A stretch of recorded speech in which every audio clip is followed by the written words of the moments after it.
After retirement আপনার বিনিয়োগের মূল লক্ষ্য হওয়া উচিত ক্যাপিটাল প্রিজার্ভেশন আর রেগুলার ইনকাম অ্যাসিওর করা। এই সময় কখনোই হাই রিস্ক ইনভেস্টমেন্টে আপনি যাবেন না। তাই রিটায়ারমেন্টের পর যে ধরনের বিনিয়োগ থেকে সব সময় দূরে থাকা উচিত সেগুলোই আমি এখন বিস্তারিত আলোচনা করব। প্রথমেই বলি high exposure to direct equity. কেন বিপজ্জনক? দেখুন, সরাসরি শেয়ার বাজারে বিনিয়োগে খুব বেশি ভোলাটিলিটি থাকে।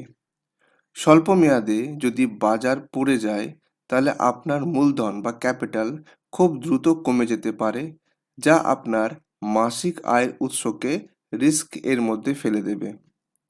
অবসরের পর আপনার কাছে বাজার রিকভারি হওয়ার জন্য যথেষ্ট সময় নাও থাকতে পারে। আপনার পোর্টফোলিও থেকে নিয়মিত টাকা তোলারও প্রয়োজন হতে পারে, তাই বাজারে পতনের সময় টাকা তুললে আপনার বড় ধরনের ক্ষতি হতে পারেন।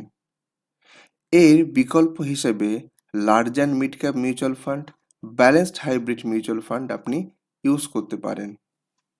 এবার আসি সেকেন্ড ইনভেস্টমেন্ট, যেখান থেকে আপনাকে দূরে থাকা উচিত, cryptocurrency and forex trading. Cryptocurrency এবং ফরেক্স ট্রেডিং অত্যন্ত অস্থির, অনিয়ন্ত্রিত এবং অত্যন্ত ঝুঁকিপূর্ণ। এর দাম একদিনেই 50% বা তার বেশিও ওঠানামা করতে পারেন। কেন আপনি এই স্পেকুলেশন মার্কেট থেকে বেরিয়ে যাবেন? এর কারণ হলো আপনার মূলধন রাতারাতি এখানে হারিয়ে যেতে পারে। এটা পুরোপুরি স্পেকুলেশন এবং এটাকে ইনভেস্টমেন্ট আদৌ বলা যায় না। তাই আমরা ক্রিপ্টোকারেন্সি এবং ফরেক্স ট্রেডিং থেকে সিনিয়র সিটিজেনদের দূরে থাকতে অ্যাডভাইস করি। এর বিকল্প হিসেবে হাই রিটার্নের জন্য আপনি আপনার ইনভেস্টমেন্টের একটা অংশ সোভরেন গোল্ড বন্ড বা লার্জ ক্যাপ ফান্ডে রাখতে পারেন। এছাড়াও আপনি চাইলে গোল্ড ইটিএফে ইনভেস্টমেন্ট করতে পারেন। এবার আসি থার্ড ইনভেস্টমেন্ট অপশন, যেখান থেকে আপনাকে দূরে থাকতে হবে, huge investment in real estate. সরাসরি রিয়েল এস্টেট যেমন জমি বা ফ্ল্যাট এই সমস্ত কিছুতে বিনিয়োগ করলে আপনার লিকুইডিটি প্রবলেম হতে পারে। প্রয়োজনের সময় চটজলদি এই সম্পত্তি বিক্রি করা কঠিন এবং সময় সাপেক্ষ। এছাড়াও এদের প্রিজার্ভেশন অর্থাৎ রক্ষণাবেক্ষণ এবং মেনটেন্যান্সের খরচও বেশি।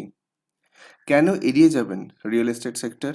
দেখুন, অবসরের পর আপনার টাকার দ্রুত প্রয়োজন হতে পারে, কিন্তু রিয়েল এস্টেট থেকে টাকা বার করা খুব কঠিন। লিকুইডিটি বজায় রাখতে চাইলে রিয়েল এস্টেট ইনভেস্টমেন্ট ট্রাস্ট বা রিট বা ডিভিডেন্ড প্রদানকারী মিউচুয়াল ফান্ডে আপনি ইনভেস্ট করতে পারেন। এবার আসি পরবর্তী ডিসকাশনে। একজন সিনিয়র সিটিজেনকে কখনোই চেইন মার্কেটিং বা পিরামিড স্কিমে ইনভেস্ট করা উচিত নয়। এগুলো কেন বিপজ্জনক? দেখুন, দ্রুত দ্বিগুণ বা তিনগুণ রিটার্নের প্রতিশ্রুতি দেওয়া হয়, কিন্তু এই স্কিমগুলো সাধারণত অবৈধ এবং প্রতারণামূলক। এগুলো শেষ পর্যন্ত ব্যর্থ হয় এবং বিনিয়োগকারীরাও তাদের মূলধন হারায়। যেহেতু এগুলো রিজার্ভ ব্যাঙ্ক অফ ইন্ডিয়া এবং সেবি দ্বারা নিয়ন্ত্রিত নয়, তাই চেইন মার্কেটিং বা পিরিয়ড স্কিম থেকে সিনিয়র সিটিজেন ব্যক্তিদের দূরে থাকাই উচিত। অবসর গ্রহণের পর আপনার বিনিয়োগের মূল মন্ত্র হওয়া উচিত নিরাপত্তা আগে, বৃদ্ধি পরে, সেফটি ফার্স্ট, গ্রোথ সেকেন্ড।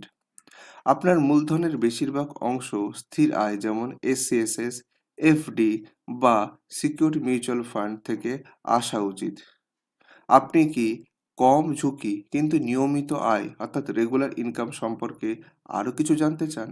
তাহলে এই ভিডিওর নিচে কমেন্ট বক্সে কমেন্ট করে আমার থেকে প্রশ্ন করে জেনে নিতে পারেন।